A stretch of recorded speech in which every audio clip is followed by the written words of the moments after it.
안녕하십니까, 박윤정 회사입니다. 오늘 제5강의는 우리가 창업을 결단했을 때 단독사업과 동료들과의 동업을 할 것이냐, 이 두 가지 선택에 대한 갈림길에서 어떤 장단점이 있는지 그걸 비교해 보기로 하겠습니다. 이 내용은 제가 우리 안세에서 나오는 안세계명 재경 저널이라는 것에 2017년 중 중간에 보도했던 내용입니다. 그래서 그 내용을 제가 요약을 해서 이렇게 칠판에다가 자세히 한번 써봤어요. 한번 읽어보시고 화면 전이 상태에서 보시기를 바랍니다.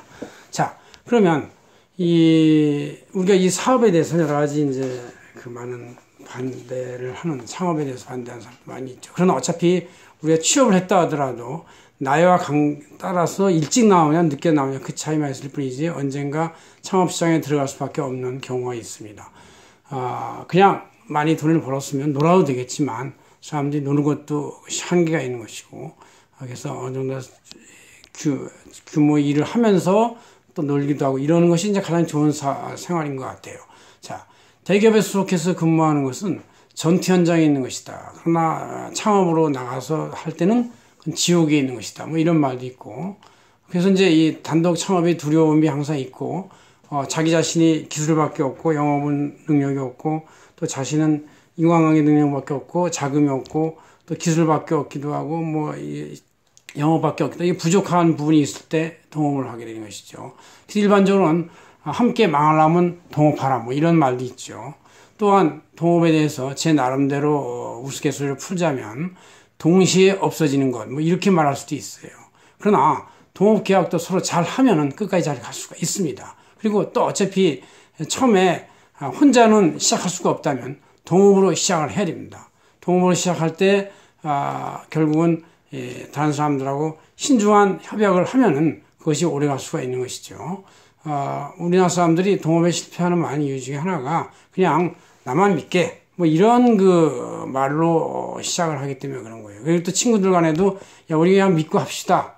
뭐 이렇게 하다 보면 사람이 자는 습관부터 회사에 출근하는 습관 이게 다 다르기 때문에 서로 갈등이 생기고 일하는 양이 틀리고 또 일하는 효율이 틀리고 시간이 틀리기 때문에 서로 상대방을 인정하지 못하면 그것이 이제 깨지게 되는 경우가 생겨서 오히려 시작하지 않아야만 못하는 경우가 생길 수가 있습니다. 그러나 이러한 내용을 철저히 어떤 상황, 이유, 경우 또 깨지게 될 수 있을 때를 상정한 어떤 모든 경우에 대해서 어떻게 배분을 하고 어떻게 갈라쓰고 어떻게 서로 상처 입지 않고 공존할 수 있는지에 대한 아주 구체적인 약속과 상상 가능한 모든 걸 짜내가지고 한다면 그것은 성공할 수가 있습니다. 왜? 거기에 너무나 구체적으로 써 있기 때문에 아예 동업을 깨지 않을 수도 있고 아니면 너무 구체적으로 써 있기 때문에 동업을 깨더라도 서로가 끝까지 공존할 수 있는 방법으로 갈 수가 있는 것이죠. 그래서 우리나라가 동업에 약하는 것은 이렇게 계약 없이 그냥 말로만 끝내기 때문에 그런 것이고, 서양 사람들은 회사 상호에 여러 사람 이름이 들어가 있는 경우가 많이 있죠. 뭐 존슨, 무슨 브라더스 등등 같이. 한국 사람들은 이제 그렇게 이름 쓰기가 좀 어렵죠. 왜냐하면 김씨, 씨, 박씨 다 합하면 50% 정도가 되니까 김, 앤, 박 이렇게 봤자 이게 누구 회사인지 몰라요.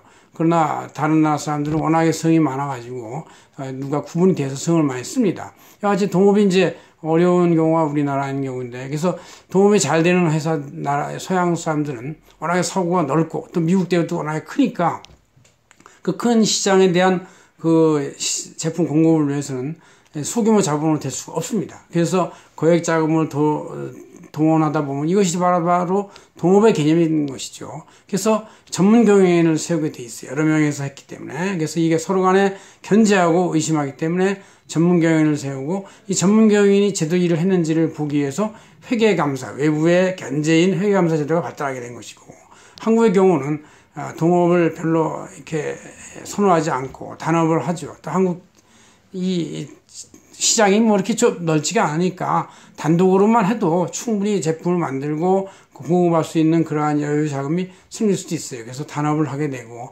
단업자인 그 자금 조달자가 회사에 들어가서 일도 하고 전문 경영 역할도 하고 소유 경영 역할도 하기 때문에 외부의 감시가 필요가 없습니다. 또 다른 사람의 어떤 회계 보고에 대해서 자신의 계산을 정당성을 입증할 필요가 없습니다. 그래서 회계감사 제도가 아직도 우리나라는 정착이 안 돼서 회계 투명성이 634, 65위 뭐 이렇게 꼴찌에 아직도 헤매고 있는 이유 중에 하나가 되는 것이죠.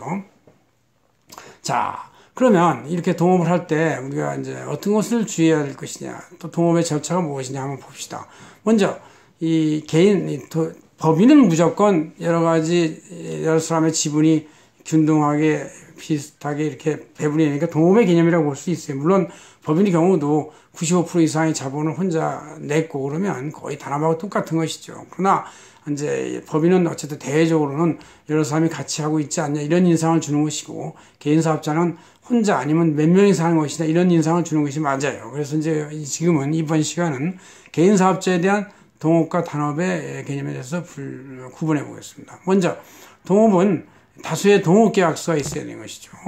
개인은 이제 주민등록증만 있으면 되고, 그럼 출자금 지분에 대해서 개인 사업은 100% 자기가 출자하고 또 차익도 100% 자기가 부담하는데, 동업은 다수의 연합 출자가 되는 것이고 차익금도 공동 차익금이 되는 것입니다. 그래서 나중에 분쟁의 씨앗이 될 수도 있는 게 바로 그런 것이에요.